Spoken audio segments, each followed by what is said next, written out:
We have a really beautiful gospel this morning for our contemplation. There's a lot that happens there, but it's very real and visceral. A blind man crying out to Jesus, Jesus encountering him, giving him his sight. I was struck with the first detail, though, when I was praying with it this week. It says Jesus and his disciples were leaving Jericho. And it made me think of another scene. It's in the Gospel of Luke when Jesus tells a parable about a man who leaves Jerusalem to go to Jericho. And along the way, he falls victim to robbers. And he's beaten, he's left half for dead. You might sound familiar. This is the parable of the Good Samaritan.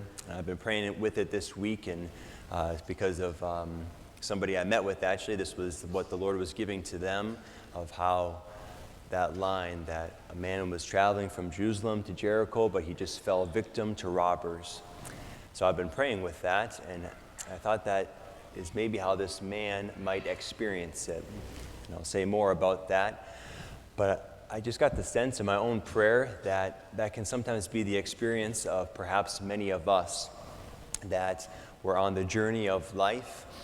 We're going from point A to point B, Jerusalem to Jericho, but then we fall victim to robbers and we get beat up along the way and we're left half dead. But then people pass by, the Levite, the priest, but then the Good Samaritan comes and he finds this person who's beat up and he binds his wounds. He picks him up, puts him on his own animal, he cares for him. But what's been staying with me is just the fact that there might be a lot of accusations in us that I've fallen again, I've fallen victim to robbers, I got beat up. But actually, part of our human story is these things are just going to happen. We're going to get beat up along the way. So there might be an accusation, even in my own life, of, well, I have free will, and I chose this, and now I'm in a bad place here. But some things are just outside of our control. So for instance, I had the beautiful opportunity of celebrating a wedding last night down in Faribault for a good high school friend of mine. And it was so amazing to see so many wonderful and familiar faces in the crowd, a real joyous occasion.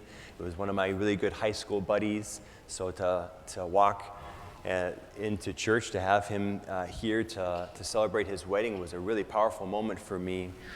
But just encountering him, his family at the reception afterwards, recognized that a lot of people's lives are pretty messy and are pretty broken. And we all know this from our own lives, our own stories. And I just was chatting with a couple of my friends' parents, and just you can see the burden that they carry, that a lot of their children no longer practice the faith. And they tried so hard to pass on this gift of the faith to them, but yet their kids aren't just, they don't come to Mass, they don't have that spark of faith. And in this experience, I thought, well, you just fell victim to robbers. Like this is sometimes outside of our control. Like you're on your way from point A to point B and you fell victim to robbers. Something got you along the way. But the Lord wants to be in there, and a part of that, and it takes patience to see where that'll all come and how the Lord might draw those children back. Or for instance, one of my good friends, he shared with me at the reception that he's been struggling with some very serious addictions, alcohol, and he's in a halfway house now. And he said, this is a huge step for me, the shame, the guilt, but I know there's healing, and I needed to take this step. And he said, growing up, I was in youth group with you, Father Sam, we're doing all the right things, learning about the faith, but I never really prayed. I didn't really have a personal relationship with the Lord, and I don't know how I got here. And to be honest, I don't really know where here is. Like, I think I know I need the Lord, but I don't know where I am with him. And I just said, that's a beautiful place to be, like authentic. Like you don't know where you are, but the Lord's going to be there. He's going to meet you in that. So for instance, I think this man, my friend, he's on his way, journey through life, but he just fell victim to robbers. He got left on the side of the road, beat up, half dead. But The Good Samaritan, Jesus, comes to minister to him, comes to heal him, comes to pick him up, put him on his own animal, lead him to the inn. This has some resonance with the gospel for today, blind Bartimaeus, because the same story happens in Jericho. But also I think Bartimaeus himself would experience some of this, feeling like I just fell victim to something. Especially in the Old Testament, physical ailments were considered to be like the consequence of sin. So even another blind man, the disciples, Jesus' disciples asked Jesus, Master, who sinned, this man or his parents, that he's blind? So blind Bartimaeus, sitting begging at the gates of Jericho, kind of just fell victim to life and to physical ailments and illnesses. But yet he does something so beautiful and so important that allows him this healing. So 3 movements just to maybe call our attention to, things that we can pray into this week from this beautiful gospel. The first is that he calls out. He calls out to Jesus in the midst of his anguish, in the midst of his misery, falling victim. He calls out.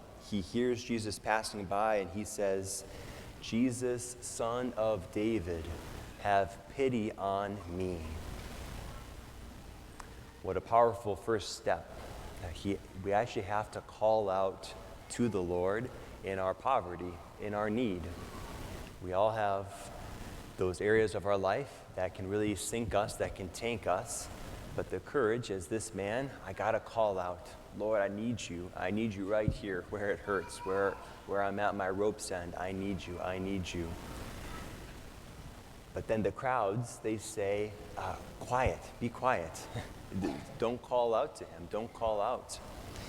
But he kept calling out. So the second movement is the perseverance in calling. It's already like a vulnerable place to say, Lord, I really need you. I need you here at the depths of my heart. I need you. But other people, or even our own pride maybe, might say, okay, that's enough. I've called out once, But he has to keep calling out to stay in this perseverance of, I got to stay facing the Lord. Son of David, have pity on me. And then Jesus stops and he says, call him. So Jesus doesn't actually walk over to him. There's another movement that the man has to take himself. He's called out, he's stayed persistent in the call, but the third movement is he now has to respond. Jesus looks at him and says, call him. And he has to stand up. He has to run to Jesus to receive this beautiful healing. And he does. He throws aside the cloak aside a sign of his shame, of his guilt, and he runs to Jesus. And Jesus says, what do you want me to do for you? Kind of a free question for all of us. What do you want me to do for you? And what's deepest in this man's heart? Lord, I want to see. I want to see. But what's deepest in maybe each of our hearts might be a different question. Lord, I want to be healed of this shame, this addiction, this area of my pride or my judgments. Lord, this is what I need from you. But we have to call out. We have to be persistent in seeking him in that call and to not be afraid to respond when he looks at us and says, come to me. What do you need? Just tell me about it. Let me receive you there. Ask for what you need. This gospel is so rich because it really shows the real heart of Jesus who's alive, not just in the past, but for each of us here today, and the way he wants to touch us, wants to really encounter us. So I encourage, maybe pray with this gospel this week.